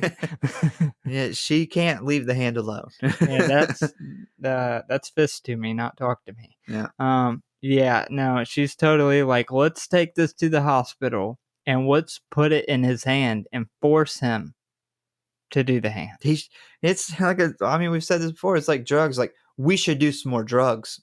That's how we solve this situation. Yeah, we just got to do more. He said, just leave the heroin alone. Your body will naturally if we get go over to the it. hospital and do some heroin, I'll shoot some heroin into him. And if it doesn't seem like it's working, then I'll shoot it into myself. That's even a better idea. I know how to make it. I know how to make everything better. More drugs. Just gotta get high. And all her friends are like, well, I don't think this is a good idea. And she's like, it is. Trust me. And it's just spoken like a true person addicted to something. She makes such fucking terrible decisions this entire movie. Well, Jade isn't satisfied with this answer, and they all storm off the bus. And we finally see this big blow up that has been kind of building between Jade and Mia. The whole group kind of turns on Mia and blames her for what happened to Riley, which is bullshit, though, because Josh and Haley very much wanted Riley to do it as well. They did. If you notice, when they go to the first party, Josh, I think, is it that one or is it the second? One of these parties, Josh mentions Riley doing it first. Like, hey, you want to do it? And they're like, yeah, he's not fucking doing it. He's a kid. Yeah, but in their defense, they were packing the shit up because his sister said no when she leaves. And Mia's like, okay, well, you can do it for 50 seconds. Had she not intervened, I agree, and spoken like a true drug addict, she tries to put the blame off on everybody else too. Like, she tries to, well, this just isn't just my fault. When she is, I mean, they're like the drug dealers in this situation. Like, yeah, they sold you some drugs to give a kid. Well, I just think it's kind of bullshit, though, because Haley was like, oh, don't put that on us. That was all your fucking idea. And it's like, no, it wasn't. Yeah, like, Haley is the Delilah of this movie. She is. My first note about her is that she is a bit of a bitch. Interesting stuff about Haley. So the actress that plays Mia actually originally auditioned for the role of Haley. That's the role she wanted. Well, they picked a much different chick to play that role. Well, so another thing was the person that they cast for Haley. That was because the auditions, it was 2 years of them casting that movie. How long it took to pick those actors. And when they first seen the person that they picked for Haley, they ended up actually saying, this is the person that's going to play that character. And then they wouldn't start the movie until they were available. Like, they held off. That wasn't. She's not. I didn't think it was a big enough character to hold off on filming. Apparently, they did. They said that this is the person. So, because I watched like a YouTube video of them. They had all the cast there, and they had the two brothers there, and they said, like, she's one of the first people they cast, and she like wasn't available at that time, and they were like, well, we'll wait and until they can do it. Who is the trans person in this movie that I think it was Kuwait. It was Kuwait. Kuwait, shut it down and made it illegal to watch. Yeah. Do you know who that was? Yeah, it's the person that plays Haley. Yeah, Zoe. I think it was very. I didn't. Well, if you see them in real life, it's different. Well, she plays a woman though in the movie. Yeah, that's why it was stupid for Kuwait to do that. I mean, that's why I thought it maybe was that ghost woman man. I thought that might have been because I watched it and I'm like, well, I thought about Haley, but I'm like, well, she's a woman who's playing a woman, so I don't know why Kuwait would give a fuck about that. But then Well, it's that's why it was Kuwait. So. stupid, because this person doesn't play like a trans in the movie, but they are in real life, and they took that as like, well, who cares, what they're doing in real life? That's not what's It's going a on in the fucking movie. movie. Yeah, that's Yeah. why it was so dumb that Kuwait did that. I've Okay. been to Kuwait. Fuck Kuwait. The place sucks. So anyway, so Mia has a plan to use the hand on Riley again to see if they can close the spirit door. Jade doesn't like this idea, but ends up kind of letting her try anyway. I guess she's desperate. So it ends up not working on Riley, of course, and Mia decides to try it on herself. And she sees the ghost of a little girl. And we were talking about this earlier. I don't think that was a real little girl. I think this is the same ghost imitating this little girl to kind of put her at ease. Like, don't show her something scary. Let's just show her something nice so she believes this. Because this is not true what she's showing Yeah, her. and it's hard to tell because everybody who uses the hand gets somebody who died by the hand, or as we learn in the movie. And but for her, she's the only one who's used the hand for more than 90 seconds. So it is, imitating people. Like it's imitating her mom through the whole movie because it's able to get into her head. So it's really hard to tell, like, if this was a little girl who died using the hand, or if it's just they're imitating some kid, some random kid. Yeah, so this girl says that she can take her to Riley. So they touch hands, and Mia sees a vision of Riley in hell. I think this is the scariest scene of the movie, though. This is like we get a shot of what we assume is hell, and it's just like this dark room with this light shining down, and it's Riley down there being tormented and pulled apart by all these like demons. Is the best thing I could equate it to. It's like these naked dead people like trying to pull him apart. We kind of seen almost that exact scene in The Exorcist Believer. You remember that? Yeah, but this was much better. This was a Yeah, much scarier one. That had no place in The Exorcist. No place. yeah. We don't ever get anything in the Exorcist movie of what being the side of being possessed is. We shouldn't have got that. I thought that was shouldn't have been in there. It had no place in the movie. This, however, did, and I thought it was super fucking creepy. If somebody came to me and was like, "Hey, I made a scene of, my best representation of hell," I would be like, "You did a really good job because this is fucking terrifying." So after the hospital, Mia heads home where her dad, Max, is waiting on her. And he tells her that he hasn't really told her the complete truth about her mom's suicide. And he pulls out a note that Mia's mom wrote right before she killed herself. And in it, she admits that she has been severely depressed and that she was purposely ending her life. Mia doesn't believe this note is from her mom. She thinks that maybe her dad is like lying to cover up like an involvement or something in his wife's death. He tries to kind of console Mia, but she sees the ghost of her mom like out in the hallway, and this ghost starts to tell her that like none of what he's saying is true. She gets freaked out and she just kind of runs off to her room. And as she is talking to her mom upstairs, she hears her dad knocking on the door. And her mom convinces her that it's not really her father, that it is another evil spirit kind of like imitating him.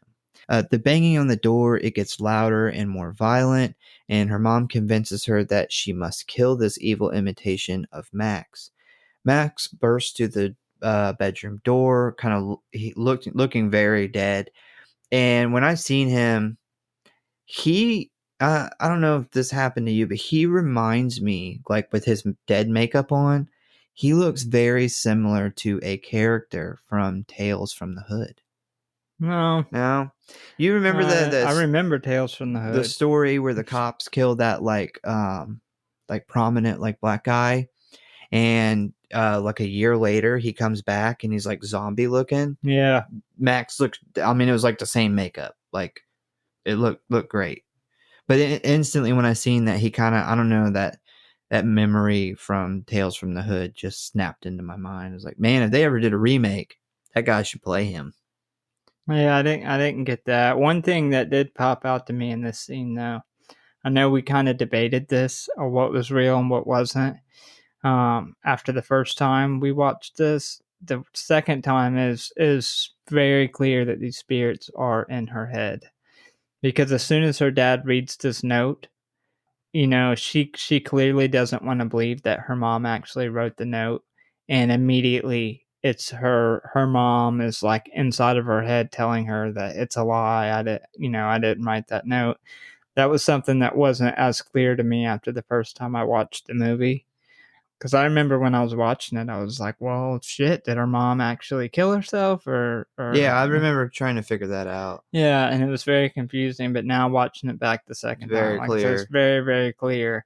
She doesn't want to believe that note. Like the first thing she's thinking in her head is that can't be true, and that's literally the first thing that comes up is her mom telling her, he's lying. It's all a lie.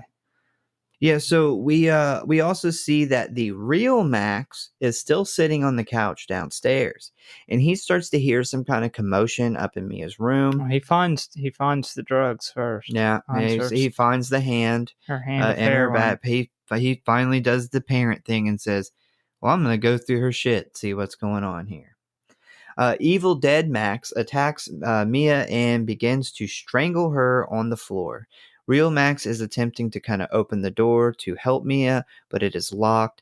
He starts to kind of break down the door, and we see Mia is reaching for a pair of scissors as a weapon. Real Max enters the room to see Mia laying on the floor, alone in distress. He runs over to help her, and as he kind of gets to her, she stabs him in the neck with scissors. God, this is one of those scenes where it's gonna happen. Oh, and Like you yeah, see it happening, but it's like it's gonna happen, but you're like, oh no, don't let it happen. Because I feel so bad for Max, because he just read her this suicide note that he's been keeping from her, and she kind of reacts negatively to it. And then she starts screaming. He's like banging on the door in the same exact way that he had to when he found his wife dead, like trying to break down the door. And then he gets to her and he ends up getting stabbed in the neck and killed as soon as he gets to her. It's a very sad scene. and this is once you finish the movie, you realize this is the last time Max actually sees his daughter. Yeah. This is it. Yep. The next morning, we see Mia call Jade at the hospital and tell her that she knows how to save Riley. Jade thinks that he is getting better on his own, but Mia convinces her to meet her at Mia and Max's house. We see Jade pulling out of the parking lot, and surprise, it's the old bait and switch. Mia is at the hospital waiting for Jade to leave. She heads upstairs to Riley's room where she encounters Riley's mom, Sue. And Sue apologizes to Mia for like blaming her and kind of like welcomes her back into the family. Mia pretends to be pleased over this and asks to have a moment alone with Riley. Sue agrees and heads downstairs. While Mia looks at Riley in the bed, he kind of turns into this like terrible looking, like boils, skin bubbling, like old man. And he kind of starts taunting Mia. And just then we cut to Jade, who has arrived at Mia's house. And she kind of is like walking around looking for her. She heads upstairs to Mia's room and finds a still alive but bleeding to death Max. And we also see that Mia has left the hand at home, so it appears that she is in the same boat that Duckett was in, where they are kind of seeing all these terrible spirits without the use of the hand. Like she can sit and have a conversation I with her think mom she's just without it at fully all. at this point. She's fully went fucking crazy. Oh, Like for this is sure. where she's hit the point. The last thing right after she stabs her dad, her mom's like, Riley's suffering. He needs to be put out of his misery. And then she devises this whole plan where she's going to kill Riley. Although Jade tells her, like, he's getting better. She just completely ignores She's that. like, no, he's not. And one thing I love about this is she's like, Riley turns into this fucked up looking thing and she's like going to stab him. And she's having a hard time with this. And we see Riley. and he's actually awake. Yeah, This is he's something looking I at I her. didn't realize the first time I watched it. He's awake, but he can't talk because he's still got he's all fucked up, and he looks scared to death. But I loved the shot of the kangaroo in the hallway. I was confused at why that was put in there the first time that I seen the movie, and it makes the scene earlier when they're in the car in the very beginning of the movie where she needed to put this kangaroo out of his misery, but she couldn't do it. It's just foreshadowing for what happens later on. And now she sees that kangaroo and she thinks back and feels bad. I didn't put this kangaroo out of its misery. I got to put Riley out of his misery. And I think it was also the spirits in her head showing her the easiest way to get rid of him is to push him out in traffic. Why else would she go all the way outside and do everything she does in this next scene to get rid of him when she could have just stabbed him right there? I think it was the easiest. I think stabbing him was really hard for her. So it was much easier for him to just get hit by a car. Well, there's another little thing that I caught recently. Before you see the kangaroo in the hallway, you hear the sound of the kangaroo, like screaming in pain. And this is when she looks up at the window and she notices like the interstate thing back there. On that window of the hospital that she looks through, there's like a little kangaroo sticker in the corner of the window. Didn't notice Yeah. that. Yeah, so I feel like, they did the sound and she looks up and she sees the kangaroo sticker and then she really realizes what they're trying to show her, which is this interstate behind there. Yeah, and then the kangaroo hops off Hops in the away, hallway, yeah, and and I she think it's them showing her the easiest way to put him out of his misery, which is what she failed to do, which was run the kangaroo over. And I don't know why I didn't pick that up the first time I watched the movie, but it goes back to because I was like, why'd they put a fucking kangaroo in the hallway of the hospital? And it makes a lot more sense now. It goes back to that very, very early scene in the movie. It's kind of foreshadowing what's going to happen later on in the movie. Yeah, there's the other foreshadowing too, because there's she talks about how she has a nightmare all the time where she looks in a mirror and doesn't see her own reflection, and we see that happen here. So it's weird because it's like it's almost like a destiny thing where this was always going to happen to her. Yeah. But so Mia tells the evil spirit that she's ending this with Riley. And the spirit basically says, yeah, fuck off. She pulls the scissors from her back pocket, but can't bring herself to do it. And then she starts to hear the moaning of the injured kangaroo from earlier. She then looks out the window and sees like an interstate, like a entrance ramp. And it's like an entrance or exit ramp or something at just outside of the hospital parking lot. Jade calls Sue and tells her that she just found Max bleeding out and doesn't know where Mia is. Sue tells her that Mia is at the hospital with Riley, and they both kind of put two and two together and realize Mia is up to no good. Sue runs upstairs to discover Mia and Riley both missing. Jade arrives at the hospital, and upon entering the parking lot, she sees Mia pushing Riley in a wheelchair up this interstate ramp thing. So Mia is she's like standing on the side of this ramp, which has a small, tight curve to it. So the cars that are like coming around this curve can't really see like what's coming up in front of them, which is kind of a perfect scenario for what she needs to For do. putting somebody out of their misery. Yeah. Yeah. And she begins pushing Riley towards this traffic. They're going down this hill, and she ends up stopping kind of right on the edge of the road. And we can hear Jade screaming for her in the background. You can slowly hear Jade getting closer and closer, trying to stop Mia. Mia pauses for a moment, kind of thinking about what she's going to do. When we see in Mia's eyes, Riley still looks like this evil old man, bubbly skin spirit. And her mother, who looks very decomposed at this point, comes up behind her, rubs her shoulders, and begins to talk her into killing Riley. And she's painting this picture to Mia that it's like this mercy killing, and that she's doing this to save Riley from like the hell and torment that she's seen him in. And we then see that Jade has finally made it to the interstate ramp and is running up behind Mia and Riley. We then cut to a camera view inside of a car that is like driving on this interstate ramp. And they're behind this big truck, so they can't really see like much of anything in front of them besides this truck.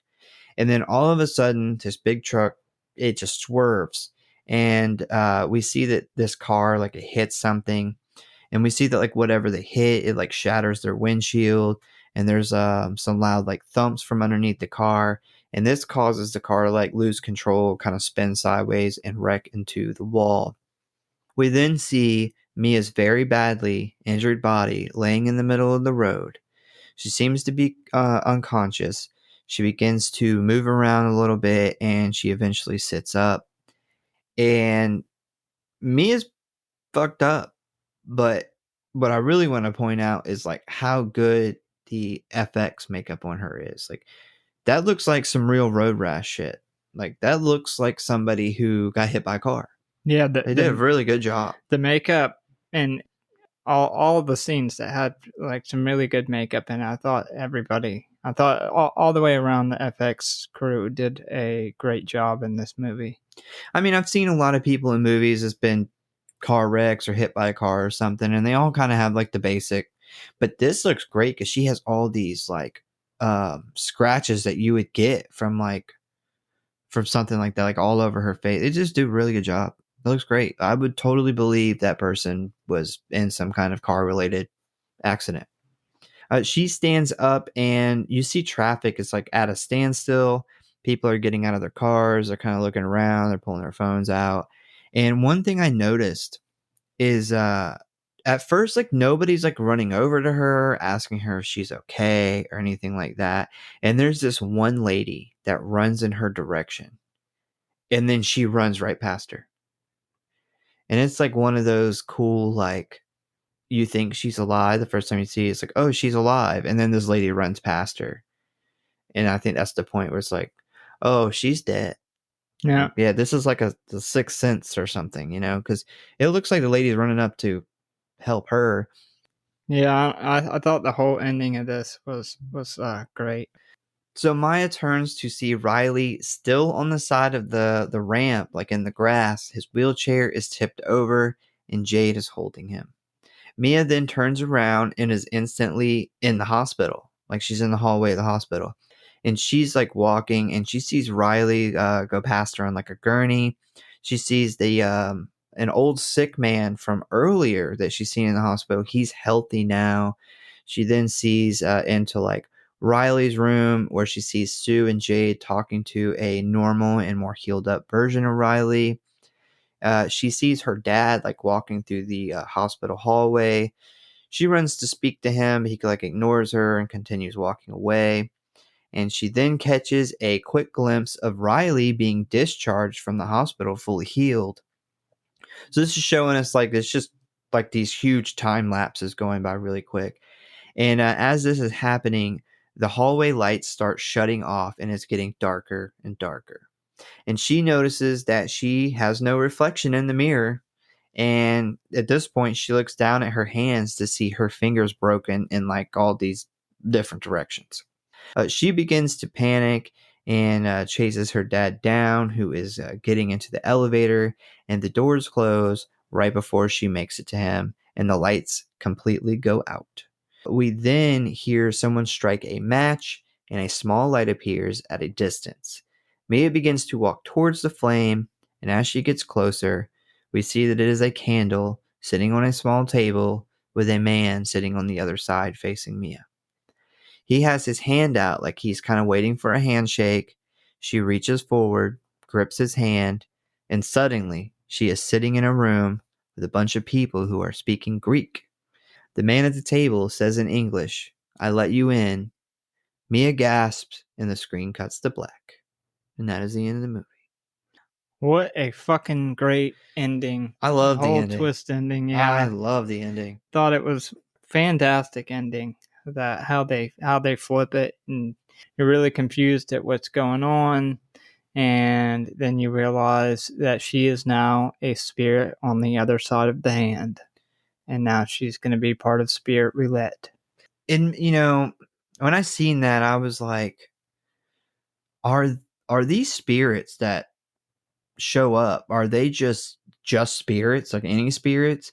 And once I seen this, it kind of made me wonder, well, are these spirits that have just died because of this hand? I think it is. I think that's all the names on the hand is all these people. I don't necessarily know if all of them died. What made me confused when I was watching it the first time is her mom didn't die by the hand. My first thought was all these people that are coming up are people who's died playing with the hand, but then her mom didn't. But now, as you watch the movie, you realize that because she went over 90 seconds, these spirits are like Intimidating. Yeah, her mom. and yeah, I believe that all the spirits that are coming up are people who's died playing with the hand. And now she's on the other side of that. Now, the big question is, was Mia pushed by Jade? Was Mia tricked and did she think she was pushing Riley and fall into traffic? Or did she jump? And I have my theory after watching it. I know this was one of the big things that we debated when we first watched the movie. I know you thought very strongly that she was pushed by Jade. I thought very strongly that well, I won't say I thought very strongly. I was kind of split between two, whether she jumped or whether she was pushed. But I do believe that that part of the movie was left open very intentionally. But what's your theory? And I'll go over my theory. Well, I mean, we've debated this from the very moment we've seen this movie, and then I thought, well, once we see it a second time, we'll have a better grasp. I've seen this movie 4 times now. I'm still sticking to my theory, but this That she's movie, pushed? yeah, I believe that that Jade was able to, because as she's running up behind her, she shoves Mia, and that is why the wheelchair gets tipped over. Mia goes flying into traffic. Riley just falls to the ground. That is my take on what happened. But this movie, on purpose, does a very good job making a lot of this stuff where it could be either or. Because I think there was 3 possible ways it could have went. So I don't know if you noticed, but the last thing her mom says to Mia is, "We'll have him forever." It's like she gets in, she's talking about how he'll be put out of his misery and, he'll be all right. And then it's like right before she pushes him, she says, "We'll have him forever." And that's when she lets go of the wheelchair after that. I think she jumps into traffic. I think she realizes, in going back to the beginning of the scene with the kangaroo, she can't do it. She can't run him over. She can't put him out of his misery. And I think when she hears her mom say, "We'll have him forever," she realizes what's going on here. Like, this isn't her mom. Why would her mom say that?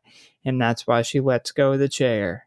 And I think she jumps and sacrifices herself because she realizes that she's too far gone, whatever the reason is. And I think that's, like I said, I think that's a big reason why they put that kangaroo scene in the beginning, is showing that she wasn't able to put the kangaroo out of its misery. As much as she wanted to, she couldn't do it.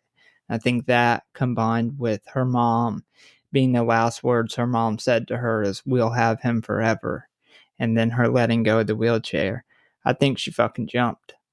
I mean, I like that. I think that's really good. The only thing that stops me from looking at it that way is Riley knocked over in the wheelchair. How did his whole entire wheelchair and him fall over from her jumping? Uh, I don't think there's a lot of good evidence to say either way. I don't know. I mean, another problem I have with it is if she really believes that she's gonna save Riley, like Riley looks like this gross looking old man still. She just decided to say fuck him and just jump into the traffic. And she could have. She very well could have. Well, I think she didn't. I think she didn't really fully click what was going on until her mom says, "We'll have him forever." Because the shot immediately after she says that is where she lets go of the wheelchair, and the wheelchair doesn't like fall over right then. Like it shows her letting go, and then boom, this car's hitting somebody in traffic. And I think they put that and they timed it like that on purpose, because everything her mom's saying before that point is like, he's suffering. It's a good thing what you're doing. You're going to put him out of his misery. You're going to end his suffering. And then it's like the spirits get too far into it because they're so close and they're like, we'll have him forever.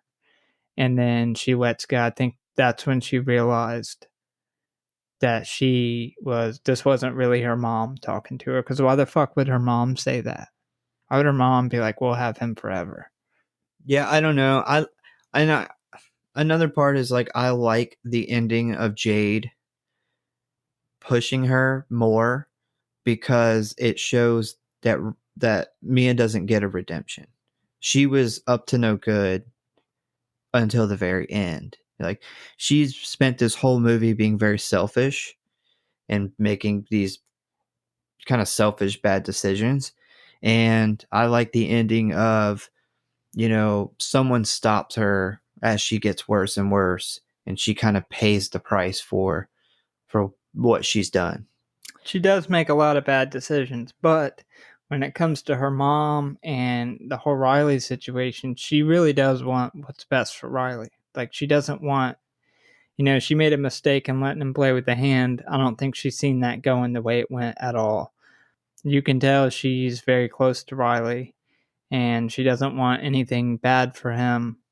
And I think she just at the last moment when she heard her mom say that, she realized something's not right here, and she just jumped into traffic herself to end it. Well, when I looked for the answer, it's always three things. One, it's not addressed. Like, if you go and you look at the plot on like Wikipedia, they completely skip over what they only talk about what we see and not what it means or what it could be. So there's that. That's a very common one. Or another one is like my theory where she gets pushed into traffic, and the other one is your theory where she jumps into traffic. So this is a hot debate with this movie. The directors did it like that on purpose. They love the fact that people are debating so much stuff about this movie because they obviously have an idea of what really happened.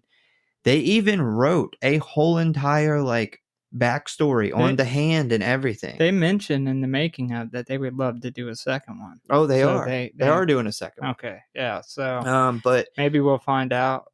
Maybe, I don't know. But yeah, I think that's one of the fun things about this movie is there is evidence that people with the theory that she gets pushed into traffic, they have, well, this, and this is why I believe it. And then there's just as much evidence on the other theory. And I'm surprised that there's not a third theory that she thought she was pushing him into traffic and she was being tricked by the spirits, and she was actually pushing herself into traffic. Like she was jumping into traffic when she thought she was pushing him, and that it was the spirits never wanted Riley. They wanted her because she went over her 90 seconds, and they wanted to claim her for going over the 90 seconds.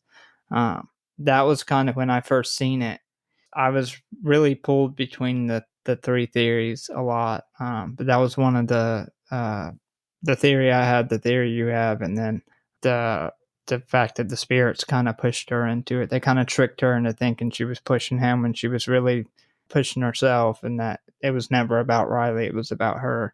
But after watching it for a second time, what makes me lean towards mine is, like I said, the last thing her mom says, and then the whole scene in the beginning of the movie with the kangaroo where she's not able to do it. Like she just can't bring herself to sacrifice the kangaroo and run him over. I think she jumped. Maybe the people listening to this episode will let us know what they think. Tell us your theory, especially if you got something that we didn't just talk about. I'd love to hear something new something that I didn't realize or we just didn't think of, that would be fantastic. So yeah, I don't know, that's the movie, that's the plot, that's our opinion on what happened. We don't really know who's right. It's a fun movie. It's kind of fun that way. It kind of makes the movie have a life after the movie goes off. Because when we first seen this movie, I mean, we probably talked about this thing for like an hour and a half, this whole movie, because there was just so much to talk about. But we'll jump into some interesting facts about it. The directors turned down the opportunity to direct a film in the DCEU in favor of having Talk to Me be their directorial film debut.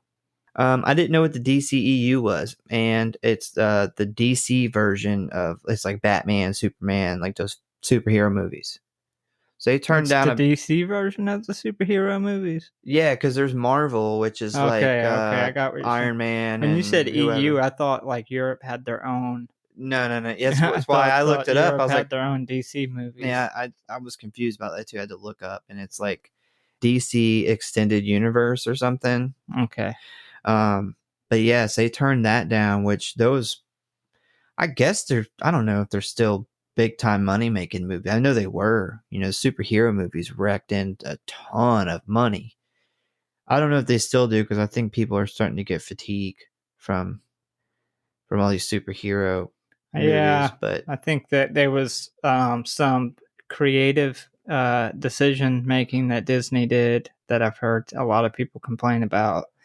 I think that they've kind of made some bad decisions and it's made some people turn away from the as big as it used to be.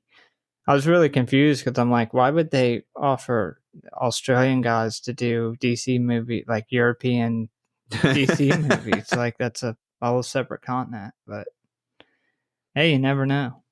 yeah, so the two brothers who directed this are part of a YouTube group or channel called Raka Raka. They have 1.5 billion views and 6.5 million subscribers across their social media channels. Huge. It's pretty good.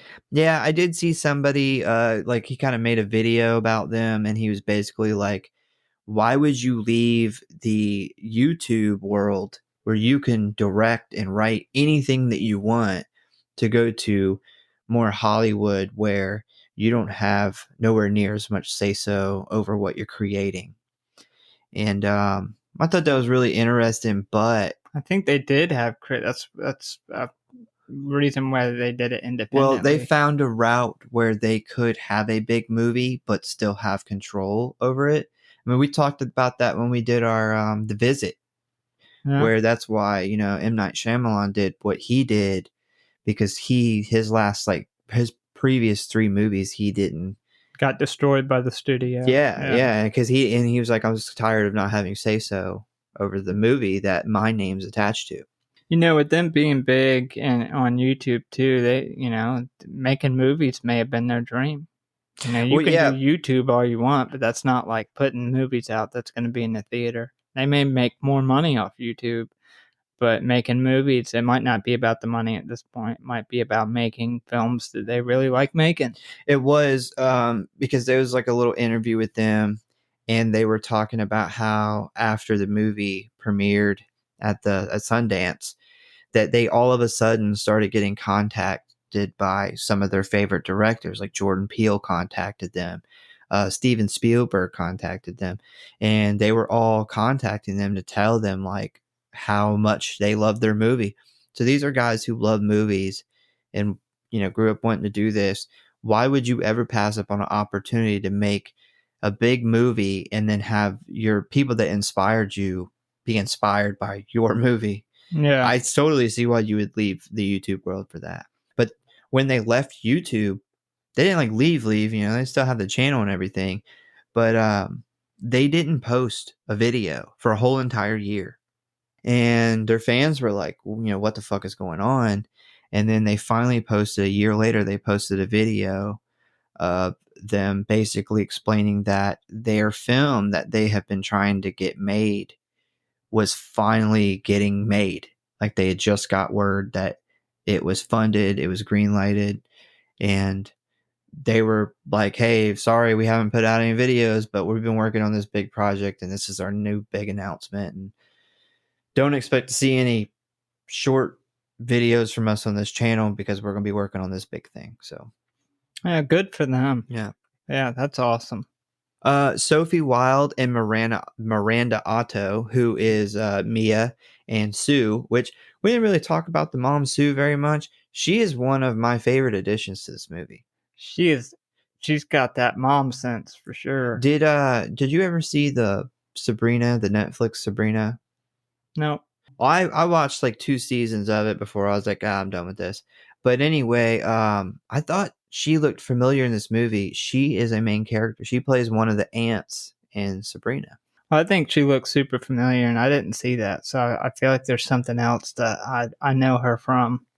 Maybe it's just her fantastic mom instinct that I recognize, but she is on it.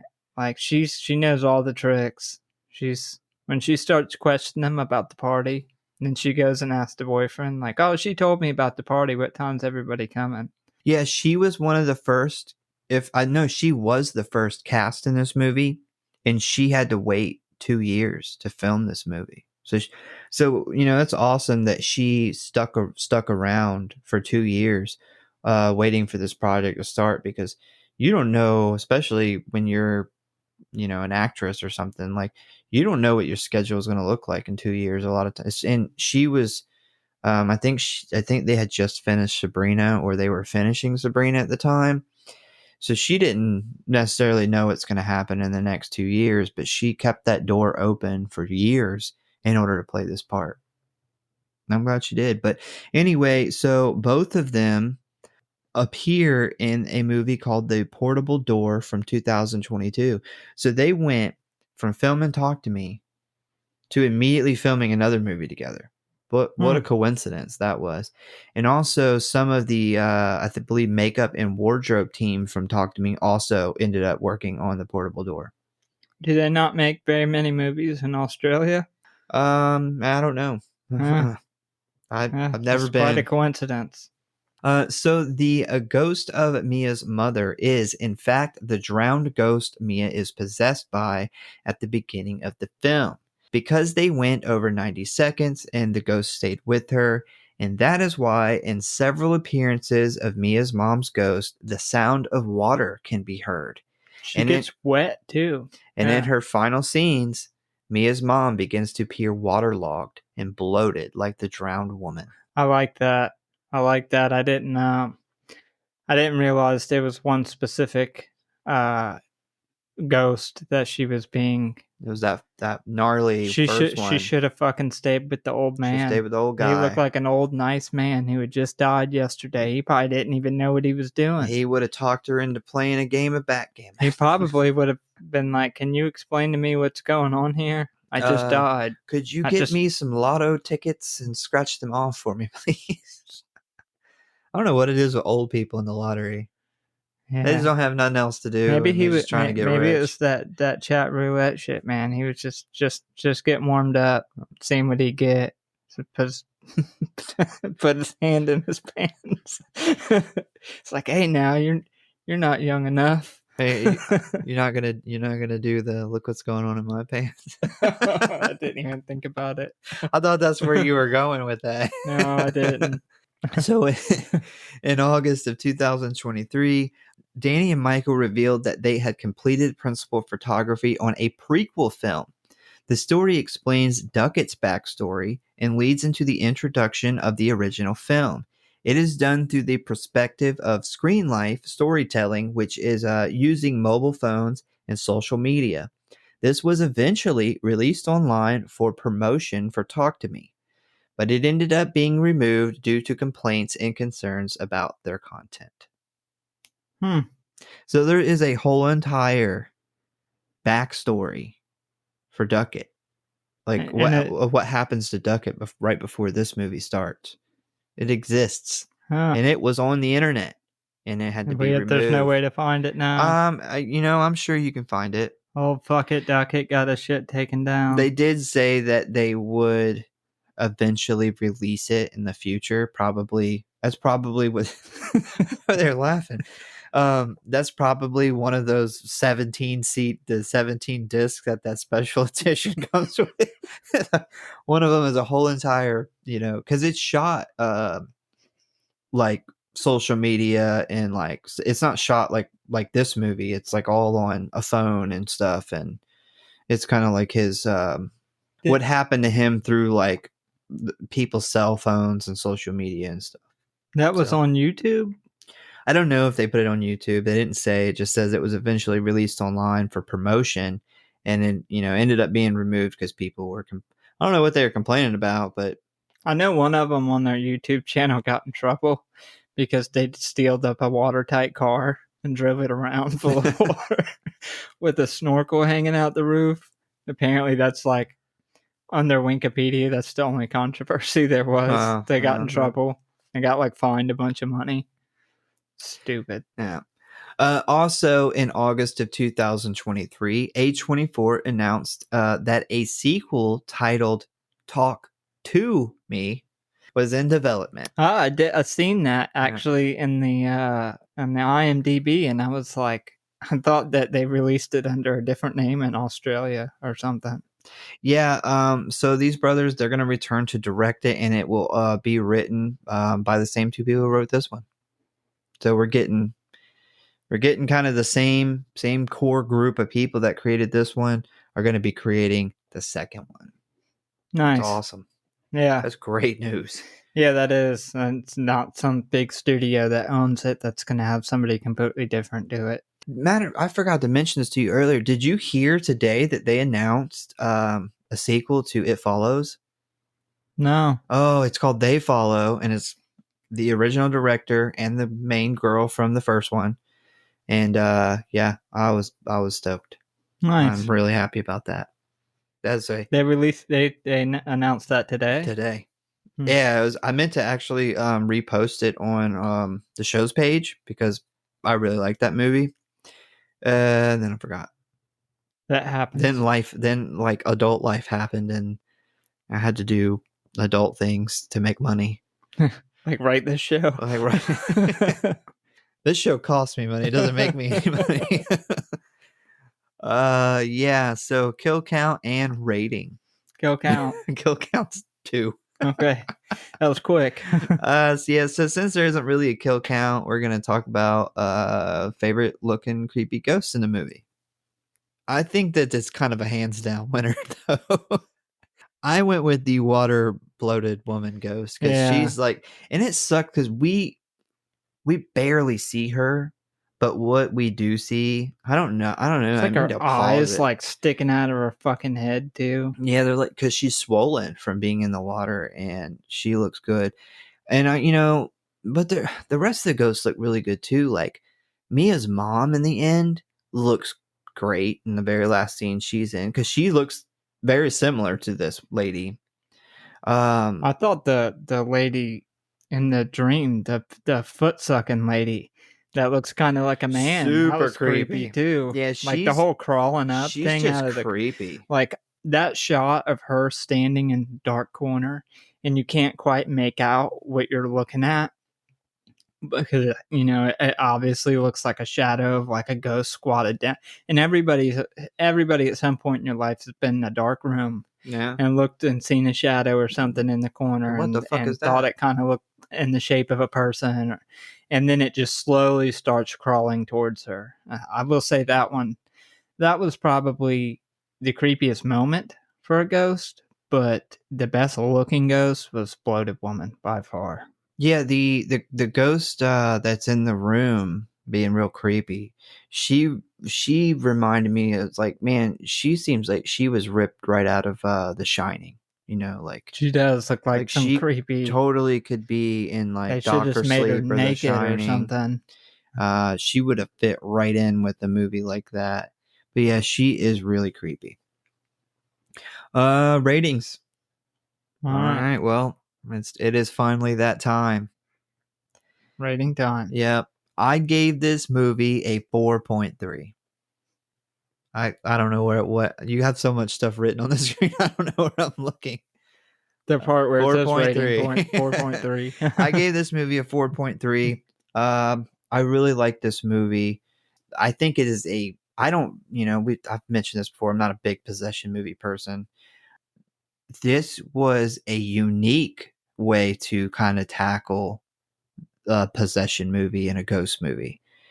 I really loved the fact that they kind of took a story that a lot of us know, where somebody kind of gets addicted to something and takes it too far and it ruins their life and kind of messes up the life of people that are close to them. They take that story and then they make it a horror film. And I thought that was a genius idea.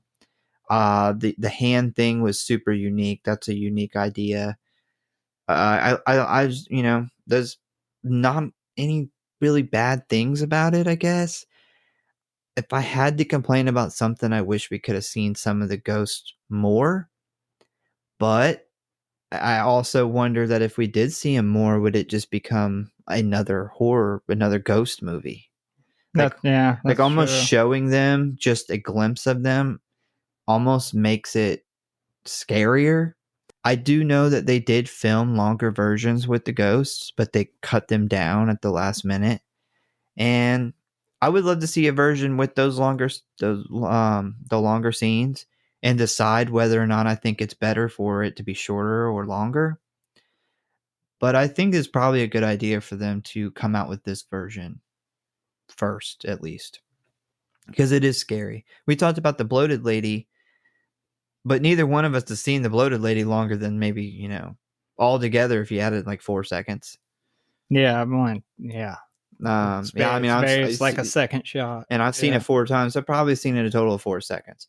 I would like to pause on her and see what she actually looks like, but that was a really good idea. I thought, everybody that was in this movie was fantastic. The way the movie was shot was fantastic. I really look forward to the sequel. I hope it's just like this. But yeah, the only thing I will knock it on is I didn't connect with it the way younger people probably do, because I didn't grow up in that time where everyone pulled their cell phone out to record stuff when we were teenagers. Like, I didn't have that going on in my time. And I think in your time, they did have that stuff, but the cameras sucked and you had very limited memory on the phones. Yeah. So When it I was wasn't like going that through either. high school, yeah, when shit happened, nobody pulled out their cell There phone to wasn't, start videoing a it. hundred I don't different think videos of I it. don't think everybody had gotten used to the idea that you had a camera on you at 24/7. When shit happened, I didn't think about let me bust my phone out and film it. It was only when something really cool happened, like uh, you know, land a new trick on a skateboard or something. I'm like, all right, we got to get this on camera. I definitely can't think of a time, and we had some times when I was in high school that I can think of some shit happening, and somebody's like, "Oh, let me video it." Like somebody having a fucking seizure, which that actually for some reason kept happening to me in high school, and nobody ever was like, "Yeah, let me bust my phone out and video it." Yeah, that's my really like only thing about this movie is I don't really connect with such a big part of it, which is that of all this cell phone, social media life that they got going I on. think a big part of it is kind of a knock on that. Like they're showing like the bad side of that, which we can connect with that because we see it. We see it all the time. You see, like we talked about earlier, a shooting at a club, or when I've seen a video of like a woman getting like beat up by a guy, and everybody's just standing around like videoing it. And it's like, Yeah, I just don't have that connection with the teenagers. The main characters of this movie, like if I watched um like a Freddy versus Jason, the teenagers from that, it's more in my time. I connect with those characters more than I connect with these because I just didn't grow up in this version of life.